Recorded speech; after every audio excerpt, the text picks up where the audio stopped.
Good evening, students.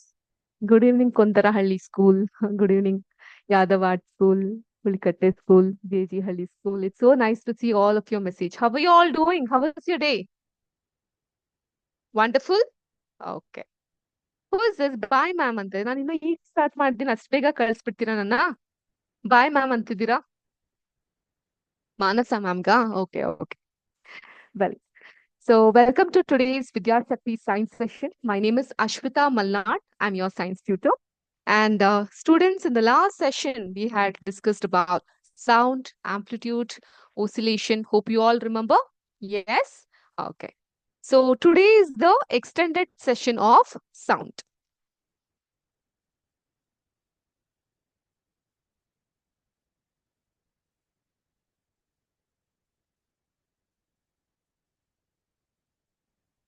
In today's session, hi, Govinapalli School, we shall learn about audibility of noise, what are audible sound and inaudible sound.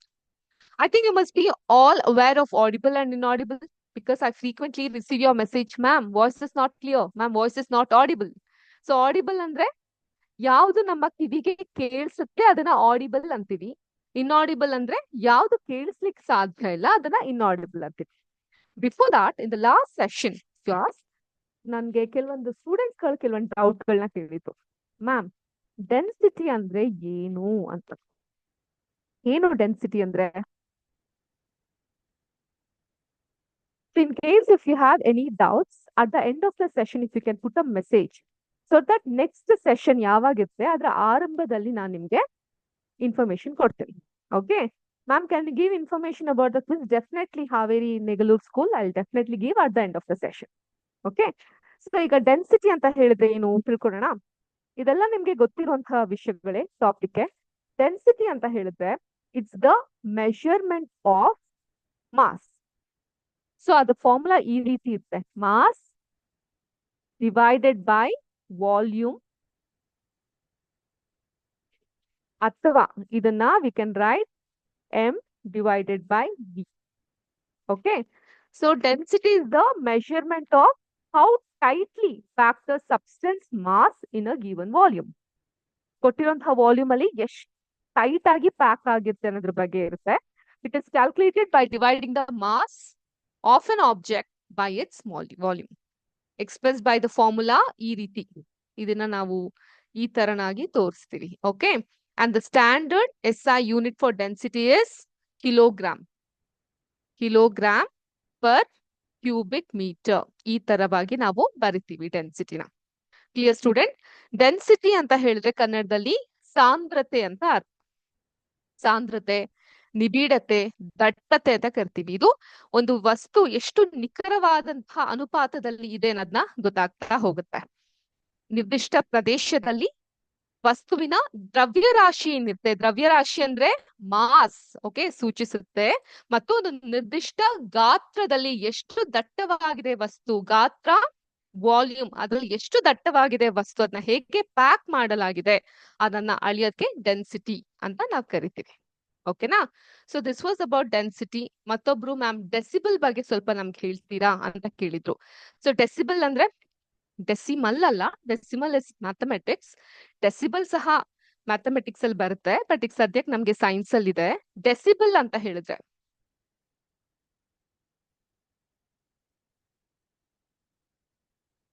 Decibel ಅಂದ್ರೆ it's a unit that is use to measure the intensity of the sound. ಒಂದು ಶಬ್ದ ಎಷ್ಟು ನಿಖರತೆಯನ್ನ ಹೊಂದಿದೆ ಅಂತ measure ಮಾಡ್ಲಿಕ್ಕೆ ಈ decibel ಅನ್ನ ನಾವು ಬಳಸ್ತೀವಿ. To measure the intensity of the sound or the power level of an electrical signal by comparing it with given level of algorithm scale. If you can remember, ನಾನೊಂದು ಕ್ಲಾಸ್ ನಲ್ಲಿ ನಿಮ್ಗೆ ಹೇಳಿದ್ದೆ, ಹಳೇ ಕಾಲದಲ್ಲಿ ಟೇಪ್ ರೆಕಾರ್ಡರ್ ಮೇಲೆಲ್ಲ ಈ ರೀತಿ buttons ಗಳಿರೋದು. ಈಗ್ಲೂ ಕೂಡ DJ ಪಾರ್ಟಿ ಅಥವಾ ಸ್ಕೂಲಲ್ಲಿ ಯಾವ್ದಾದ್ರು ಫಂಕ್ಷನ್ ಆದಾಗ ಒಂದು ಕನ್ಸೋಲ್ ಅಂತ ಇಟ್ಟಿರ್ತಾರೆ. ನೆಕ್ಸ್ಟ್ ಟೈಮ್ ಸ್ಕೂಲಲ್ಲಿ ಫಂಕ್ಷನ್ ಆದ್ರೆ ದಯವಿಟ್ಟು ಅದನ್ನ ಅಬ್ಸರ್ವ್ ಮಾಡಿ. ಅದರಲ್ಲಿ ಕಲರ್ಸ್ ಗಳಿರುತ್ತೆ. Starting green, yellow, red. ಈ ರೆಡ್ ಅನ್ ದಾಟು ಅಂದ್ರೆ ನಮ್ಮ ಕಿವಿಗೆ ಅದು ಕೀಚುತ್ತೆ ಅಂತೀವಲ್ಲ, ಅರ್ಚುತ್ತೆ ಅಂತೀವಲ್ಲ, ಆ ಧ್ವನಿ ಆಗುತ್ತೆ. ಸೊ ಇದನ್ನ ಅಳಿಯುವಂತಹಕ್ಕೆ ಆ ಒಂದು ಶಬ್ದ ಎಷ್ಟು ಇಂಟೆನ್ಸಿಟಿ ಇದೆ ಅಂತ ಅರ್ಥ ಮಾಡ್ಕೊಳ್ಲಿಕ್ಕೆ ನಾವು ಈ ಡೆಸಿಬಲ್ ಅನ್ನ ಬಳಸ್ತಾ ಹೋಗ್ತೀವಿ. ಓಕೆ, ಸೊ ಇದನ್ನ ಕ್ಲಾಸ್ ನಲ್ಲಿ ಮತ್ತಷ್ಟು ಅದ್ರ ಬಗ್ಗೆ ನಾನು ನಿಮ್ಗೆ ವಿಷಯನ ತಿಳಿಸ್ಕೊಡ್ತೀನಿ. ಅಂಡ್ ಅದ್ರ ಜೊತೆಗೆ ನೀವು ಕೇಳ್ದಂಗೆ MCQ ಕ್ವೆಶ್ಚನ್ ಬಗ್ಗೆ ಕೂಡ ಹೇಳ್ತೀನಿ. Okay, well,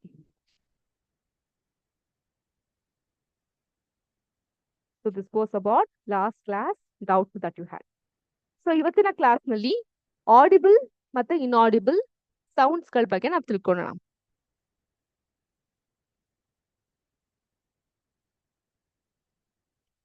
So I see some of the students sending the emojis. With all respect, can you please stop sending the emojis? ನಿಲ್ಸಬಹುದಾ emojis ಕಳ್ಸೋದನ್ನ? Great. So audible ಮತ್ತೆ inaudible sounds ಬಗ್ಗೆ ತಿಳ್ಕೊಂತಾ ಹೋಗೋಣ. ನಮ್ಗೆಲ್ಲರಿಗೂ ಗೊತ್ತಿದೆ, we need a vibrating body for production of sound. ಒಂದು sound ಆಗ್ಬೇಕಂದ್ರೆ ಒಂದು vibrating ಆಗಿರುವಂತಹ body ಅವಶ್ಯಕತೆ ಇರುತ್ತೆ. ಸೊ ಎಲ್ಲಾ ವೈಬ್ರೇಟಿಂಗ್ ಬಾಡೀಸ್ ಅಲ್ಲೂ ನಾವು ಶಬ್ದ ಕೇಳಲಿಕ್ಕೆ ಸಾಧ್ಯನಾ? ಸೊ ಅದಕ್ಕೊಂದು ಫ್ರೀಕ್ವೆನ್ಸಿ ಇದೆ ಆಯ್ತಾ. The fact is that sound of frequency less than 20 vibration per second ಅಥವಾ 20 ಹರ್ಟ್ಸ್ ಗಿಂತ ಕಮ್ಮಿ ಇರೋ ಶಬ್ದಗಳು ನಮ್ಗೆ ಕೇಳಲ್ಲ. That can not be detected by the human hear which is below 20 hertz.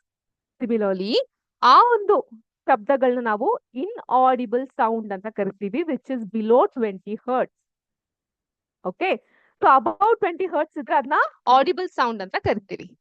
On the higher side, sound of frequency higher than 20,000 vibration ಅಥವಾ 20 kilo hertz which is equal to 20,000 vibrations. We call that sound too loud and ಮತ್ತೆ ಅದು ಸಹ ನಮ್ಗೆ ಕೇಳಲಿಕ್ಕೆ ಸಾಧ್ಯ ಇಲ್ಲ, ಅಂದ್ರೆ analyse ಮಾಡ್ಲಿಕ್ಕೆ ಸಾಧ್ಯ ಇಲ್ಲ. ಅರ್ಥ ಆಯ್ತಾ? ಸೊ ಯಾವ್ದು 20 ಹರ್ಟ್ಸ್ ಗಿಂತ ಕಮ್ಮಿ ಇರುತ್ತೋ ಅಥವಾ 20,000 ಹರ್ಟ್ಸ್ ಗಿಂತ ಜಾಸ್ತಿ ಇರುತ್ತೋ ಅದು ನಮ್ಮ ಕಿವಿಗಳಲ್ಲಿ ಕೇಳಲಿಕ್ಕೆ ಸಾಧ್ಯ ಇಲ್ಲ. ಆದ್ರಿಂದ ಒಬ್ಬ ಮನುಷ್ಯನ ಕಿವಿಗಳಲ್ಲಿ for human hear the range of 20 kilo hertz ಮಾತ್ರ ಕೇಳಲಿಕ್ಕೆ ಸಾಧ್ಯವಾಗುತ್ತೆ. ಅರ್ಥ ಆಯ್ತಾ? ಕೆಲವೊಂದು ಪ್ರಾಣಿಗಳು, some animals can hear sounds of frequency higher than 20,000 hertz. ಈ ಡಾಗ್ಸ್ ಗಳಿಗೆ ಅಂತಹ ಶಕ್ತಿ ಇರುತ್ತೆ. ಆದ್ರಿಂದ ಪೊಲೀಸ್ ಅವ್ರು ಯಾವ ಪ್ರಾಣಿ ಯೂಸ್ ಮಾಡ್ತಾರೆ? ಶ್ವಾನಗಳನ್ನ, ನಾಯಿಗಳನ್ನ ಯೂಸ್ ಮಾಡ್ತಾರೆ for high frequency whistles which dogs can hear but humans can't.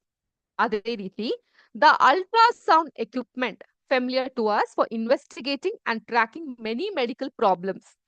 So in the last session ಅಲ್ಲಿ ನಾವು ರೀಪ್ರೊಡಕ್ಷನ್ ಆರ್ಗನ್ಸ್ ಬಗ್ಗೆ ಎಲ್ಲ ತಿಳ್ಕೊಂಡಿದ್ವಿ. ಈಗ ಒಂದು ತಾಯಿಯ ಗರ್ಭಾಶಯದಲ್ಲಿ ಇರುವಂತಹ ಮಗುವಿನ ಬೆಳವಣಿಗೆ ಹೇಗೆ ಗೊತ್ತಾಗುತ್ತೆ?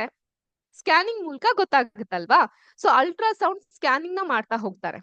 ಸೊ ಅದ್ರಲ್ಲಿ ನಮ್ಗೆ ದೇಹದಲ್ಲಿ ಏನಾದ್ರು ನ್ಯೂನ್ಯತೆ ಇದೆಯಾ, ಪ್ರಾಬ್ಲಮ್ಸ್ ಇದೆಯಾ ಅನ್ನೋದು ಗೊತ್ತಾಗುತ್ತೆ. ಅದು ಕೂಡ ಈ 20,000 ಮೆಗಾ ಹರ್ಟ್ಸ್ ಗಿಂತ ಜಾಸ್ತಿಯಾಗಿ ಕೇಳುವಂಥದ್ದು. ಅದಕ್ಕೆ ಅದನ್ನ ಅಲ್ಟ್ರಾ ಸೌಂಡ್ ಅಂತ ಕರಿತೀವಿ. ಏನಂತೀವಿ?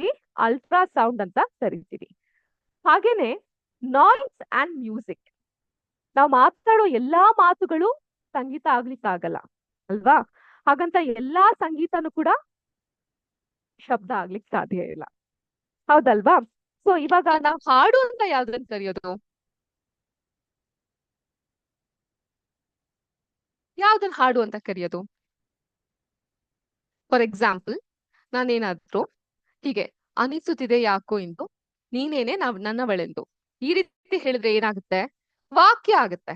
ಅದೇ ಹಾಡಿನ ಮುಖಾಂತರ ಹೇಳಿದ್ರೆ, ಹಾಡ್ ನೋಡಿ ಎಲ್ಲಾರು ಟ್ರೈ ಮಾಡ್ತೀರಾ? ಮ್ಯಾಮ್ ನೀವೇ ಹಾಡಿ ಅಂತ ಹೇಳ್ತೀರಾ? ನಾನೇ ಹಾಡಿದ್ರೆ ನೀವೆಲ್ಲ ma'am we can not here, we can not listen ಅಂತ ಹೇಳ್ತೀರಾ. Very good, Challakere School, which is pleasing to hear. Dr. B.R. Ambedkar Residential School, Shahapur. What is the thing that you're not able to follow in this chapter? Children, are you all able to understand the chapter? Do anyone have any doubt in this particular chapter?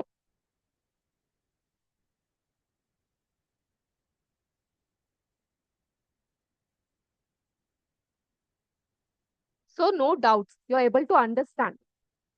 Is it? No doubts. Thank you, students. Okay, Dr. B.R. Ambedkar Residential School. If you have any issues with this particular chapter, you can put your doubts in the chat box. ಒಂದ್ಸಲ ಅಲ್ಲ 10 ಸಲ ಅಲ್ಲ 100 ಸಲ ಬೇಕಾದ್ರೂ repeat ಮಾಡ್ತೀವಿ. Okay. Having said that, we were talking about noise and music. So we hear different type of sound around us.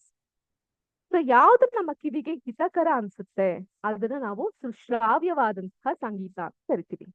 ಯಾವ್ದು ಹಿತಕರ ಅಲ್ಲದೆ ಇರೋದಿರುತ್ತೋ ಅದನ್ನ ಶಬ್ದ ಅಂತ ಕರಿತೀವಿ. Suppose construction work is going on in your neighbourhood. So ನಿಮ್ಮ ಅಕ್ಕಪಕ್ಕ ಮನೆಗಳಲ್ಲಿ ಮನೇನ ಕಟ್ಟಿಸ್ತಾ ಇದ್ದಾರೆ ಅಥವಾ ಬೋರ್ವೆಲ್ ಕೊರಿತಾ ಇದ್ದಾರೆ, ಅದರಿಂದ ಎಷ್ಟೊಂದು ಸೌಂಡ್ ಬರುತ್ತೆ. ಅದನ್ನ ನೀವು ಎಂಜಾಯ್ ಮಾಡ್ತೀರಾ? ಅಥವಾ ಒಂದು ಟ್ರಾಫಿಕ್ ಜಾಮ್ ಅಲ್ಲಿ ಎಲ್ಲಾ ಕಡೆ ಹಾರ್ನ್ ಮಾಡ್ತಾ ಸೌಂಡ್ ನೀವು ಎಂಜಾಯ್ ಮಾಡ್ತೀರಾ? ಅಂತ ಶಬ್ದಗಳನ್ನ we say unpleasant sound. Sound that is not pleasant is called as noise. Okay, ಈ ಕ್ಲಾಸ್ ರೂಮ್ ಅಲ್ಲಿ ನೀವು ಮಾತಾಡಿ ನಾನು ಮಾತಾಡ್ತೀನಿ, ಆಗ ಆ ಶಬ್ದ ನಾನು ಏನ್ ಮಾತಾಡ್ತಾ ಇದ್ದೀನಿ ಅಂತ ನಿಮ್ಗೆ ಅರ್ಥ ಆಗುತ್ತಾ? ಇಲ್ಲ ಅಲ್ವಾ? On the other hand, you enjoy sounds from musical instrument, sitar, guitar, tabla, harmonium. So ಇಂಥದ್ರಿಂದ ಹೊರ ಹೊಮ್ಮುವಂತಹ ಸಂಗೀತನ, ವೈಲಿನ್ ನೀವು ಎಂಜಾಯ್ ಮಾಡ್ತೀರಾ, ಅದನ್ನ ಮ್ಯೂಸಿಕಲ್ ಸೌಂಡ್ ಅಂತ ಕರಿತೀವಿ. ಇಟ್ ಇಸ್ ತುಂಬಾ ಪ್ಲೀಸಿಂಗ್ ಆಗಿರುತ್ತೆ. ಕೆಲವೊಂದು ವ್ಯಕ್ತಿಗಳು ಮಾತಾಡಿದಾಗ ಕೇಳ್ತಾನೆ ಇರ್ಬೇಕು ಅಂತ ಅನ್ಸುತ್ತೆ, because they have such a sweet voice, such a pleasureful voice, isn't it? So ಆದ್ರಿಂದ for example SP Balasubrahmanyam, Rajesh Krishnan, Sonu Nigam, Shreya Ghoshal, S Janaki ಅವ್ರು ಮಾತಾಡ್ತಿದ್ರೆ ಕೇಳ್ತಾನೆ ಇರ್ಬೇಕನ್ಸುತ್ತೆ, ಯಾಕಂದ್ರೆ ಅವರ ಧ್ವನಿಯಲ್ಲಿ ಅಂತಹ ಶಕ್ತಿ ಇರುತ್ತಲ್ವಾ. ಸೊ ಆದ್ರಿಂದ ಯಾವ ಶಬ್ದಗಳು ನಮ್ಮ ಕಿವಿಗೆ ಹಿತಕರ ಅಂತ ಅನ್ಸುತ್ತೋ ಅದನ್ನ ನಾವು pleasant sound or musical sound ಅಂತ ಹೇಳ್ತೀವಿ. ಯಾವ ಶಬ್ದಗಳು ನಮ್ಗೆ ಹಿತಕರ ಅಂತ ಅನ್ಸೋದಿಲ್ವೋ ನಾವ್ ಅದನ್ನ ನಾಯ್ಸ್ ಅಂತ ಕರಿತೀವಿ. Okay, so here this lady is closing her ear. ಆದ್ರಿಂದ what is all this sound? ಒಂದು ಹ್ಯಾಮರ್ ತಗೊಂಡು ಮೊಳೆಯನ್ನ ಹೊಡಿತಾ ಇದ್ದಾರೆ, ಲೌಡ್ ಸ್ಪೀಕರ್ ಅಲ್ಲಿ ಜೋರಾಗಿ ಮಾತಾಡ್ತಾ ಇದ್ದಾರೆ, ಕಾರ್ ಬಸ್ ಮಾಡ್ತಾ ಇದೆ, ಒಂದು ಫ್ಯಾಕ್ಟರಿಯಿಂದ ಸೌಂಡ್ ಬರ್ತಾ ಇದೆ, ಏರೋಪ್ಲೇನ್ ಹೋಗ್ತಾ ಇದೆ. ಸೊ ಇದೆಲ್ಲ ಮ್ಯೂಸಿಕ್ ಆಗುತ್ತಾ, ನಾಯ್ಸ್ ಆಗುತ್ತಾ? ನಾಯ್ಸ್ ಅಲ್ವಾ? ರೈಟ್. ಸೊ ನಾಯ್ಸ್ ಅಂತ ಹೇಳಿದ್ರೆ ಅಥವಾ ನಾಯ್ಸ್ ಪೊಲ್ಯೂಷನ್ ಅಂತ ಹೇಳಿದ್ರೆ, not all sound is considered noise pollution. The world health organization WHO ಇದೆಯಲ್ಲ, ಅವ್ರು ಹೇಳ್ತಾರೆ ಯಾವುದೇ ಶಬ್ದಗಳು ಅಬೌವ್ 65 ಡೆಸಿಬಲ್ಸ್ ಬಗ್ಗೆ ನಾನು ಹೇಳಿದ್ದೀನಲ್ಲ, ಒಂದು ಶಬ್ದದ ನಿಖರತೆಯನ್ನ ನಮ್ಗೆ ತಿಳಿಸೋದು ಡೆಸಿಬಲ್ಸ್. DBಯಲ್ಲಿ ನಾವ್ ಅದನ್ನ ಮೆನ್ಷನ್ ಮಾಡ್ತೀವಿ. ಸೊ 65 ಡೆಸಿಬಲ್ಗಿಂತ ಜಾಸ್ತಿ ಇದ್ದಾಗ ಅಂತ ಶಬ್ದಗಳನ್ನ ನಾವು ನಾಯ್ಸ್ ಪೊಲ್ಯೂಷನ್ ಅಂತ ಕರಿತೀವಿ. To be precise, noise becomes harmful when it exceeds 75 decibel and is painful above 120 decibel. So ಈಗ ರೋಡ್ ಅಲ್ಲಿ ಸ್ಪೀಡೋಮೀಟರ್ ಅಂತ ಇರುತ್ತೆ, ಅಂದ್ರೆ ನಾವ್ ಎಷ್ಟು ಸ್ಪೀಡ್ ಅಲ್ಲಿ ಟ್ರಾವೆಲ್ ಮಾಡ್ಬೇಕು ಅಂತ ಮೆನ್ಷನ್ ಆಗಿರುತ್ತೆ. ಅದಕ್ಕಿಂತ ಜಾಸ್ತಿ ಸ್ಪೀಡ್ ಹೋದ್ರೆ ಆಕ್ಸಿಡೆಂಟ್ ಆಗುತ್ತೆ. ಅದೇ ರೀತಿ ಶಬ್ದಗಳಲ್ಲೂ ಕೂಡ 75ಕ್ಕಿಂತ ಜಾಸ್ತಿ ಆದಾಗ ಅದನ್ನ ನಾವು ನಾಯ್ಸ್ ಪೊಲ್ಯೂಷನ್ ಅಂತ ಕರಿತೀವಿ. ಅದು 120 ದಾಟಿದ್ರೆ, if it crosses 120, in that case ನಾವು ಅದನ್ನ ಕನ್ಸಿಡರ್ ಮಾಡ್ಲಿಕ್ಕೆ ಆಗಲ್ಲ. Okay, next again other set of noises, traffic ಜಾಮ್ದು, ಟ್ರೈನ್ ಬರೋ ಸೌಂಡು, ಇದೆಲ್ಲ ತುಂಬಾ ಹಿಂಸೆ ಅಂತ ಅನ್ಸುತ್ತೆ. ಸೊ ಇದಕ್ಕೆ ಇರುವಂತಹ ಕೆಲವೊಂದು ಕಾರಣಗಳ ಕಡೆ ನಾವು ಹೋಗೋಣ. Some of the main sources of noise in residential area. Residential area ಅಂದ್ರೆ ಮನುಷ್ಯರು ವಾಸ ಮಾಡುವಂತಹ ಜಾಗ. ನಿಮ್ಮೆಲ್ಲರಿಗೂ ಗೊತ್ತಿದ್ಯಾ, 2 ತರ ಜಾಗಗಳಿರುತ್ತೆ, ರೆಸಿಡೆನ್ಷಿಯಲ್ ಏರಿಯಾ ಮತ್ತೆ ಇಂಡಸ್ಟ್ರಿಯಲ್ ಏರಿಯಾ ಅಂತ. ರೆಸಿಡೆನ್ಷಿಯಲ್ ಏರಿಯಾ ಅಂದ್ರೆ ಎಲ್ಲಿ ಮನೆಗಳಿರುತ್ತೆ, ವಾಸ ಮಾಡ್ತಿರ್ತೀವಿ, ಪಾರ್ಕ್ ಇರುತ್ತೆ, ಶಾಲೆಗಳಿರುತ್ತೆ, ಇಂಥ ಜಾಗಗಳೆಲ್ಲ ರೆಸಿಡೆನ್ಷಿಯಲ್ ಏರಿಯಾ ಅಂತ ಕರ್ಸ್ಕೊಳ್ಳುತ್ತೆ.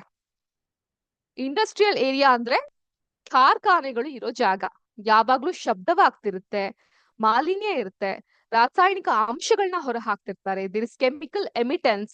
ಇಂಥ ಜಾಗಗಳು ಇಂಡಸ್ಟ್ರಿಯಲ್ ಏರಿಯಾ ಅಂತ.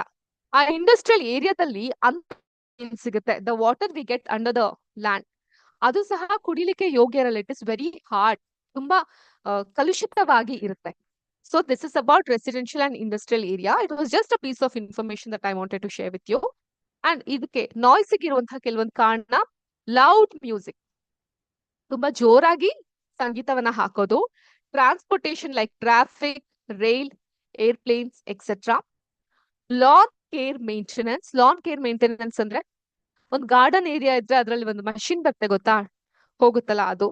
ಕನ್ಸ್ಟ್ರಕ್ಷನ್, ಮನೆ ಕಟ್ತಾ ಇದ್ರೆ ಎಲೆಕ್ಟ್ರಿಕಲ್ ಜನರೇಟರ್ಸ್, ವಿಂಡ್ ಟರ್ಬೈನ್ಸ್ ತಿರುಗುತ್ತಲ್ಲ ಅದು. ಎಕ್ಸ್ಪ್ಲೋಷನ್ಸ್, ಕೆಲವೊಂದ್ ಕಡೆ ಗವರ್ಮೆಂಟ್ ಅವರೇ ಕೂಡ ಈ ಸೈಂಟಿಫಿಕ್ ಲ್ಯಾಬೊರೇಟರಿಗಳನ್ನ ಸೆಟಪ್ ಮಾಡಿರ್ತಾರೆ. ಎಕ್ಸ್ಪ್ಲೋಷನ್ಸ್ಗೆಲ್ಲ ಅಲ್ಲಿ ಪರ್ಮಿಷನ್ಸ್ ಇರುತ್ತೆ, ಲೈಸೆನ್ಸ್ ಇರುತ್ತೆ. ಅಂಡ್ ಜನಸಂದಣಿ ಇರೋ ಜಾಗ, ಸಂತೆಗಳು, ಮಾರ್ಕೆಟ್ಗಳು, fish market. Obviously you must be aware right, when you are making lot of noise, ma'am ಬಂದ್ ಏನ್ ಹೇಳ್ತಾರೆ, is this a class or a fish market ಅಂತ ಕರೀತಾರೆ, ಹೌದಾ? ಸೊ ಎಲ್ಲಿ ಜಾಸ್ತಿ ಶಬ್ದಗಳು, ಅದು ಅನ್ಪ್ಲೆಸೆಂಟ್ ಆಗಿರೋ ಶಬ್ದಗಳು ಬರ್ತೋ, that we call noise. And ಈ ತರ ನಾಯ್ಸ್, ಈ ಒಂದು ಪಿಕ್ಚರ್ ನ ಅಬ್ಸರ್ವ್ ಮಾಡಿ. ಸೊ ಈ ತರ ವಿಚಿತ್ರವಾದಂತಹ ಶಬ್ದಗಳಿಂದ ನಮ್ಗೆ ಪರ್ಮನೆಂಟ್ ಆಗಿ ಕಿವುಡುತನ ಅನ್ನೋದು ಬರಬಹುದು, ಹಿಯರಿಂಗ್ ಲಾಸ್ ಆಗುತ್ತೆ. Very good. Challakere school is telling noise pollution causes many health problems. Very good. Talya, you want me to wait? You're writing? Please, you need not write this one. This is not a notes. I'm just explaining. Board ಮೇಲೆ ಬರೆದ್ರೆ ಕಾಣಲ್ಲ ಅನ್ನೋ ಕಾರಣಕ್ಕೆ I have just put the print form of it. ಅಷ್ಟೇ. Okay, points ನ note ಮಾಡ್ಕೊಳ್ಳಿ. ನಾನು ಹೇಳ್ತಿರೋದ್ರಲ್ಲಿ ನಿಮ್ಗೆ ಯಾವ್ದಾದ್ರು ಇಷ್ಟ ಆಗ್ತಾ ಇದೆ, ನಮ್ಗೆ ಹೆಲ್ಪ್ಫುಲ್ ಆಗುತ್ತೆ ಅಂತ please make a note of it. Okay, ಇದು ನೋಟ್ಸ್ ಅಲ್ಲ. ಈಗ 26 to 40 ಡೆಸಿಬಲ್ ಸೌಂಡ್ ನ ನಾವು ಮೈಲ್ಡ್ ಸೌಂಡ್ ಅಂತ ಹೇಳ್ತೀವಿ. You can write this one ಬೇಕಿದ್ರೆ. 26ರಿಂದ 40 ಡೆಸಿಬಲ್ ಸೌಂಡ್ ನ ಮೈಲ್ಡ್ ಸೌಂಡ್ ಅಂತೀವಿ. 41 to 60 ಡೆಸಿಬಲ್ ಮಾಡರೇಟ್ ಸೌಂಡ್ ಅಂತೀವಿ. 61 to 80 ಡೆಸಿಬಲ್ ಸಿವಿಯರ್ ಸೌಂಡ್ ಅಂತೀವಿ. ಓವರ್ 80, 75 ಗಿಂತ ಜಾಸ್ತಿ we call it as noise pollution. Okay, so hearing impairment ಅಂದ್ರೆ ಕಿವುಡುತನ ಆಗೋದು is the partial or total inability to hear. ನಮ್ಗೆ ಸಂಪೂರ್ಣವಾಗಿ ಕಿವುಡುತನ ಉಂಟಾಗುತ್ತೆ. This results from damaging to the ear or auditory pathways due to age, genetics, disease, or loud noise exposure. Loud noise exposure. Symptoms range from difficulty hearing conversational speech to not hearing any sound at all, and it can affect one or both ears. ಏನಾಗುತ್ತೆ, ಈ ಕಿವುಡುತನ ಇದ್ದಾಗ ಅಥವಾ ಸರಿಯಾಗಿ ಕಿವಿ ಕೇಳದೆ ಇದ್ದಾಗ ಮಾತು ಸಹ ಬರಲ್ಲ. ಸಾರಿ. ಸೊ ಸರಿಯಾಗಿ ಕಿವಿ ಕೇಳದೆ ಇದ್ದಾಗ ಮಾತಂತೂ ಕೂಡ ಸ್ಪಷ್ಟವಾಗಿ ಹೇಳಲಿಕ್ಕೆ ಬರಲ್ಲ. ಬಿಕಾಸ್ ಕಿವಿ ಮತ್ತು ಬಾಯಿ, everything is connected to our brain. Okay, so treatment options vary from medical or surgical intervention for temporary issue like ear wax, ಕಿವಿಯಲ್ಲಿ ಇರುವಂತಹ wax, to assistive devices such as hearing aids or cochlear implants for permanent loss. ಆ ಒಂದು machine ಬರುತ್ತೆ, ಕಿವಿಗೆ ಹಾಕಿರ್ತಾರೆ, ಅದನ್ನ use ಮಾಡ್ತಾರೆ. ಇದನ್ನ ಎಷ್ಟು ಬೇಗ ಕಂಡುಹಿಡಿತೀರೋ ಅಷ್ಟು ಬೇಗ ಡೆವಲಪ್ಮೆಂಟ್ ಸಾಧ್ಯ ಆಗುತ್ತೆ. ಆಗ್ತಾನೆ ಹುಟ್ಟಿರುವಂತಹ ಮಕ್ಕಳು, ಎಳೆ ಮಕ್ಕಳುಗಳಿದ್ರೆ ಅವ್ರಿಗೊಂದು ನಾಯ್ಸ್ ಟೆಸ್ಟ್ ಅನ್ನ ಮಾಡ್ತಾರೆ. ಓಕೆ, ಸೊ ಯಾಕೆ ನಾಯ್ಸ್ ಟೆಸ್ಟ್ ಅನ್ನ ಮಾಡ್ತಾರೆ? ಅವ್ರ ಕಿವಿ ಯಾವ ರೀತಿ ವರ್ಕ್ ಮಾಡುತ್ತೆ ಅಂತ ಚೆಕ್ ಮಾಡ್ತಾರೆ. ಬಿಕಾಸ್ ಕಿವಿ ಸರಿಯಾಗಿ ಕೇಳಲ್ಲ ಅಂದ್ರೆ ಮಗುವಿನ ಪ್ರತಿಯೊಂದು ಬೆಳವಣಿಗೆಯ ಹಂತ ಕೂಡ ಡಿಲೇ ಆಗುತ್ತೆ. Gross motor skill, fine motor skill ಇವೆಲ್ಲ ಕೂಡ ಡಿಲೇ ಆಗ್ತಾ ಬರುತ್ತೆ. ಸೊ ಆದ್ರಿಂದ ಇಂತಹ ಇಶ್ಯೂಸ್ ನ ಎಷ್ಟು ಬೇಗ ಆಗುತ್ತೋ ಅಷ್ಟು ಕಂಡುಹಿಡಿಯೋದು ಒಳ್ಳೇದು. ಮೇಡಮ್, ಇದು ಹೇಗೆ ಗೊತ್ತಾಗುತ್ತೆ ನಮ್ಗೆ? How can we get to know? There are symptoms. Difficulty in understanding speech, especially noisy environments, muffled sound, ಅಸ್ಪಷ್ಟವಾದಂತಹ ಶಬ್ದಗಳು, needing to turn up the volume on devices, a sudden loss of hearing, ringing in the ears, tinnitus ಅಂತೀವದು, ಈ ತರ sound ಬರ್ತಾ ಇರುತ್ತೆ ಕಿವಿಲಿ. Okay, ಅದು difficulty with balance or dizziness, ತಲೆ ಸುತ್ತು ಬರುತ್ತೆ. ಇದು ಯಾವಾಗ ಆಗಬಹುದು? ನ್ಯಾಚುರಲ್ ಆಗಿ ವಯಸ್ಸಾಗ್ತಾ ಬಂದಂಗೂ ಆಗುತ್ತೆ. ಈಗ ಎಷ್ಟೋ ಜನ ವಯಸ್ಸಾದವ್ರ ಪಾಪ ಕಿವಿ ಕೇಳಲ್ಲ ಅಂತಾರೆ, ಹೌದಲ್ವಾ? ಅದ್ರಿಂದ ಆಗುತ್ತೆ. ಜೆನೆಟಿಕ್ಸ್ ಆಗಿ ಮನೇಲಿ ತಂದೆ ತಾಯಿಗೆ ಯಾರಿಗಾದ್ರೂ ಲಾಸ್ ಆಗಿದ್ರೆ ಅದರಿಂದ ಆಗುತ್ತೆ. ವಿಪರೀತವಾದಂತಹ ಲೌಡ್ ನಾಯ್ಸ್ ಎಕ್ಸ್ಪೋಷರ್, ಪಾಪ ಕಾರ್ಖಾನೆಗಳಲ್ಲಿ, ಮಾರ್ಕೆಟ್ಗಳಲ್ಲಿ ಇಂತಹ ಕಡೆ ಎಲ್ಲ ಕೆಲಸ ಮಾಡೋರ್ಗೆ ಇಂತಹ ಪ್ರಾಬ್ಲಮ್ ನ ಉಂಟಾಗುತ್ತೆ. ಮತ್ತೆ ಇನ್ಫೆಕ್ಷನ್ ಲೈಕ್ ಸೈಟೋಮಿಗಾಲೋವಿರಸ್ ಅಂತ ಇದೆ. ಓಕೆ. ಸೊ ಇದರಿಂದ ಸಹ ನಮ್ಗೆ ಇನ್ಫೆಕ್ಷನ್ ಇಂದ ಕಿವಿ ಕೇಳ್ದೆ ಇರೋಂಗ್ ಆಗಬಹುದು. ಕೆಲವೊಂದ್ಸಲ ಟ್ರೌಮಾ ಇಂದ ಆಗಬಹುದು, ಅಥವಾ ಕಿವಿಗ್ ಬೇಡ್ತಾ ಇರೋ ವಸ್ತುಗಳನ್ನ ತುರ್ತೀವಲ್ಲ ಅದರಿಂದ ಸಹ ಆಗುತ್ತೆ. ಕಂಡಕ್ಟಿವ್ ಹಿಯರಿಂಗ್ ಲಾಸ್ ಅಂತ ಇದೆ. ಡೋಂಟ್ ವರಿ, ಇದು ಯಾವ್ದು ಎಕ್ಸಾಮ್ ನಲ್ಲಿ ಕೇಳೋದಿಲ್ಲ. Just as a piece of knowledge ನಾನು ನಿಮ್ಗೆ ಹೇಳ್ತಾ ಇರೋದು. ಇದು ಇಯರ್ ವ್ಯಾಕ್ಸ್ ಇಂದ ಉಂಟಾಗುತ್ತೆ.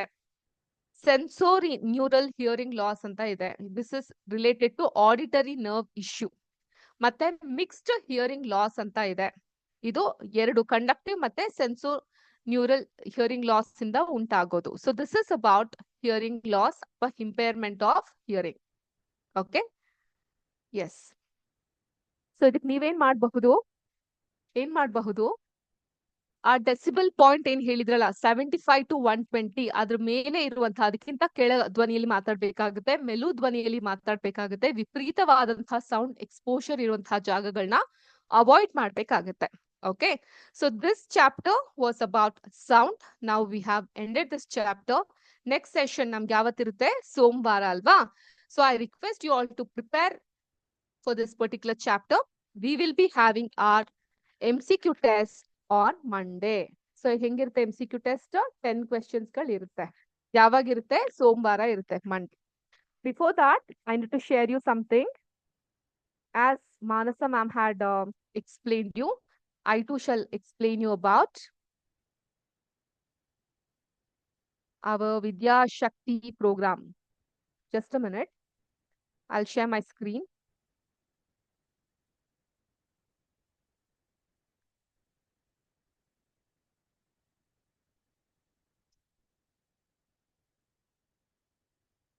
Hope you all can see my screen. Yes, students? Yeah, here. Our teacher will explain you.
Dear students, I'll show you another video. Please let me know whether you are able to follow this or not.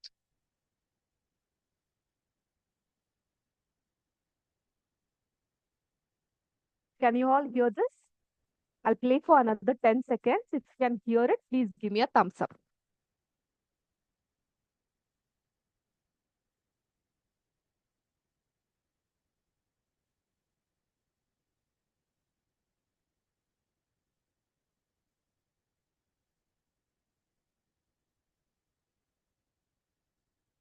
Can you all hear this?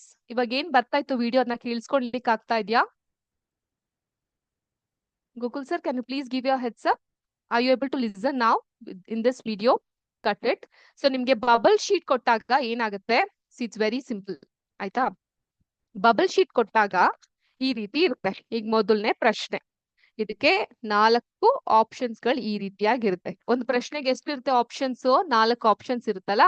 ಆ 4 option ಏನ್ ABCD, ಇದು A, ಇದು B, ಇದು C, ಇದು D. Okay, if the answer is D, for example, D ನ mark ಮಾಡ್ತೀರಾ. Second ಪ್ರಶ್ನೆಗೆ ಇದೇ ರೀತಿ ಇರುತ್ತೆ. If the answer is B, D ನ ಮಾರ್ಕ್ ಮಾಡ್ತೀರಾ. ಥರ್ಡ್ ಪ್ರಶ್ನೆಗೆ ಇದೇ ರೀತಿ ಇರುತ್ತೆ. If the answer is C, C ನ ಮಾರ್ಕ್ ಮಾಡ್ತೀರಾ. ಈ ರೀತಿ ಮಾರ್ಕ್ ಮಾಡ್ತಾ ಹೋಗ್ತೀರಾ. ಓಕೆ, ಸೊ ಇವಾಗ ಎಷ್ಟು ಪ್ರಶ್ನೆಗಳಿರುತ್ತೆ? 20 ಕ್ವೆಶನ್ಸ್ಗಳಿರುತ್ತೆ. 5 ಸೈನ್ಸು, 5 ಮ್ಯಾಥ್ಸು, 5 ಇಂಗ್ಲಿಷ್. ಮೇಡಮ್ ಇನ್ನು 5 ಪ್ರಶ್ನೆ ಅದು ಕ್ರಿಟಿಕಲ್ ಥಿಂಕಿಂಗ್. ಸೊ ಎಲ್ಲಾ ಪ್ರಶ್ನೆಗಳು ಕೂಡ science, maths and English it is in relateds to your syllabus. Critical thinking ಅಂದ್ರೆ ಸಾಮಾನ್ಯವಾಗಿ ಯೋಚಿಸಕ್ಕೆ ಅರ್ಹವಾಗಿರುವಂತಹ ಪ್ರಶ್ನೆಗಳನ್ನ ನಾವು ಕೇಳ್ತೀವಿ. ಉತ್ತರವನ್ನ ಕೊಡ್ಬೇಕಾಗತ್ತೆ ನೀವು. ನಿಮ್ಮ ರೋಲ್ ನಂಬರ್ ಸಹ ಏನ್ ಕೊಟ್ಟಿರ್ತಾರೆ ಅದನ್ನ ನೋಟ್ ಮಾಡ್ಕೊಂಡು ಮಾರ್ಕ್ ಮಾಡ್ಬೇಕಾಗತ್ತೆ. ಓಕೆ. ಅಂಡ್ ಇದು ಯಾವಾಗ ಇರುತ್ತೆ ಮೇಡಮ್ ಈ ಟೆಸ್ಟ್? ಸಾಮಾನ್ಯವಾಗಿ ನಮ್ಮ ಕ್ಲಾಸ್ ಇಲ್ಲ ಬೆಳಗ್ಗೆ 9ರಿಂದ 9:40 ಇರುತ್ತಲ್ಲ ಆ ಕ್ಲಾಸ್, ಅಥವಾ ಸಂಜೆ 5ರಿಂದ 6 ಗಂಟೆ ಇರುತ್ತಲ್ಲ ಆ ಕ್ಲಾಸ್ ಮಧ್ಯದಲ್ಲಿ ಈ ಪ್ರಶ್ನೆಗಳಿರುತ್ತೆ. ಕಷ್ಟ ಇರುತ್ತೆ ಮೇಡಮ್? ಖಂಡಿತ ಇಲ್ಲ, ಬಹಳ ಸುಲಭವಾಗಿರುತ್ತೆ. ನಿಮ್ಮ ಟೆಕ್ಸ್ಟ್ ಬುಕ್ ಅನ್ನ ನೀವು ರೆಫರ್ ಮಾಡಿದ್ರೆ, ಈ ಹಿಂದೆ ನಾವು ಕೇಳಿರುವಂತಹ MCQs ಗಳನ್ನ ರೆಫರ್ ಮಾಡಿದ್ರೆ ಸಾಕು. ಓಕೆ. ಈಗ ಮತ್ತೊಮ್ಮೆ ಶೇರ್ ಮಾಡ್ತೀನಿ ಸ್ಕ್ರೀನ್. ಪ್ಲೀಸ್ ಒಂದು 5 ನಿಮಿಷ ಕೇಳಿಸ್ಕೊಳ್ಳಿ, ಸೊ ದಟ್ ನಾವು ಕ್ಲಾಸ್ ನ ಮುಗಿಸ್ಬಿಡ್ಬಹುದು. ಓಕೆ.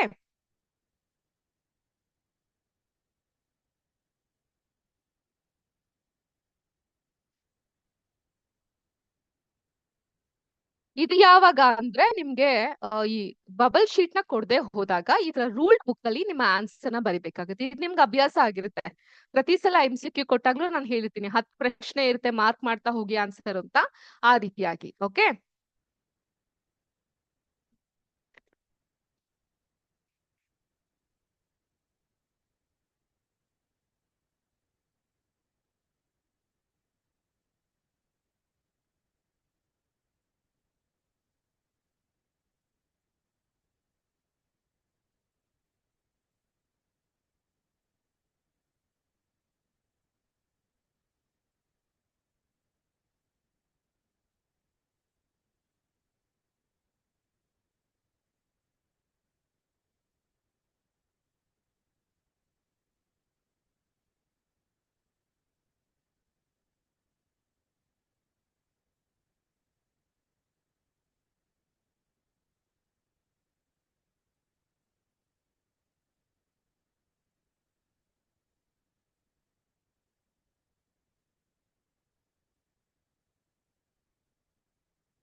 ಕೇಳಿದ್ರಲ್ಲ ಮಕ್ಳೇ, MCQs ಗೆ ಈ ರೀತಿಯಾಗಿ ನೀವು ಪ್ರಿಪೇರ್ ಆಗ್ಬೇಕಾಗುತ್ತೆ. ವೆರಿ ಸಿಂಪಲ್ ಆಗಿರೋ MCQs ಆಗುತ್ತೆ. ನಿಮ್ಮೆಲ್ಲರಿಗೂ ಅರ್ಥ ಆಯ್ತು ಅಂತ ಅನ್ಕೊಂತೀವಿ. ಮ್ಯಾಮ್ ನಮ್ಗೆಲ್ಲ ಗೊತ್ತಿದೆ ಅಂತ ಹೇಳೋರು ಇಟ್ಸ್ ಓಕೆ, ಇನ್ನೊಮ್ಮೆ ಕೇಳಿ. ಎಂಡ್ ದ ಕ್ಲಾಸ್ ಮ್ಯಾಮ್ ಅಂದ್ರೆ definitely will end the class. ಆದ್ರೆ ಅದಕ್ಕಿಂತ ಮುಂಚೆ please don't forget 24th of November 2025, that is on Monday, we have a MCQ test on the sound chapter.